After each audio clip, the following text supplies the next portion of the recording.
Paris, thank you. The national debate over book censorship is playing out in the Chicago suburbs. Parents and students in Downers Grove last week argued whether the graphic novel Gender Queer should be kept in school libraries. The memoir about the author's journey to coming out as non-binary has been criticized for having what some call explicit content. But supporters say it's not only affirming for students, but is protected by the First Amendment. Joining us now with more is Deborah Caldwell Stone, director of the American Library Association's Office for Intellectual Freedom. Now, we invited groups that oppose this novel in schools, but representatives were either unavailable or did not respond. Deborah Caldwell Stone, thank you for joining us. First, what has been your reaction to this dispute? Well, we're dismayed at any request to censor materials in school libraries. We firmly believe in the right of individuals, including young people, to make choices about what they read, and we trust the choices of the school librarians and what they add to their collection. I think that that decision has been affirmed by the Downers Grove School Board and its administration that has looked at the book and affirmed that it met their criteria for inclusion in the school library. So again, the book is called Gender Queer, a memoir. It's by Maya Kobabe. But are you aware of which parts the critics are calling inappropriate? There are some panels that deal with sexual activity, and as a graphic novel, they portray that activity. And as always with graphic novels, it's a little more intense. It's a little more in your face because it is an image rather than text. But many, many books deal with the same kinds of activities and text and remain on the shelf of the libraries. It really is a question of what kind of information should be available for the library user. We're talking about a community of adolescents, young adults preparing for adulthood, who may well be dealing with issues about gender and sexual identity and have questions about it, whether for themselves, because friends are dealing with this issue, simply because they want to understand and develop empathy around the issue. As certainly, while we agree that a parent has a right to guide their own child's reading, they shouldn't be able to dictate what's available for the rest of the community, for other students who may want and need this information. You mentioned that there are many books that portray, sexual activity and obviously heterosexual experiences. Do you think there's a double standard here?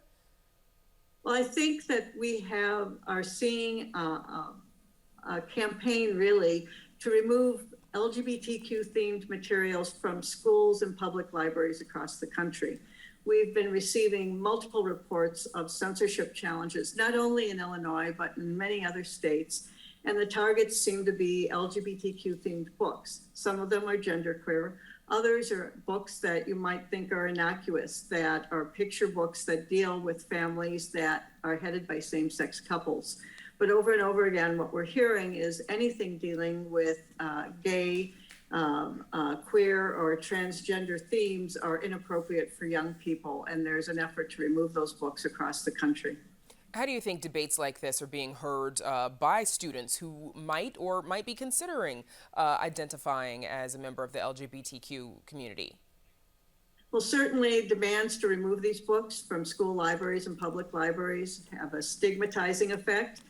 Certainly a message that you don't belong in this community, your books don't belong in this community, and that's really terrible. Libraries have long been working on being welcoming and inclusive institutions that reflect the lives and interests of everyone who lives in the community, not just some groups that are the loudest voices or represent a particular view. And certainly it sends a terrible message about civil liberties and our freedom to read. Public libraries and public school libraries are government agencies, and they're bound by the First Amendment. Students have First Amendment rights, readers have First Amendment rights, and certainly we shouldn't be teaching lessons in censorship in this day and age. We should be celebrating our freedoms and celebrating the right to read. Why do you think school board meetings have become sort of a battleground over, conversations around LGBTQ issues, but we've also heard it quite a bit with regard to critical race theory? What we're observing is efforts by local groups and even national organizations to target school boards. I think the conversation in this moment is about what materials are available to young people. I think that's always been true about censorship, most recent, especially in the last 20 years or so. We very seldom see debates about materials that are available to adults, but when the materials are available to young people, we see many more disputes about what's appropriate and what's not appropriate. But ultimately, when we discuss these things, we have to resolve it in favor of individual choice, whether that's the guidance from the parent or the young person themselves, especially as they get older and they start preparing themselves for adulthood and life as a voter, life in society. To remove these materials from their hands is really a denial of their agency and their lives as individuals. And Deborah, before we let you go, we know that, efforts to ban books is nothing new, but are you noticing more of it? Absolutely. I've worked at ALA in this office for over 20 years dealing with censorship in libraries, and I've never seen this volume of challenges come in. It's what's led us to conclude that there is a kind of organized campaign using social media and certain groups to target these books at this time when there's such a conversation going on in this country around these issues. Okay. Deborah Caldwell Stone, thank you so much for joining us. Thank you for having me, Brandis.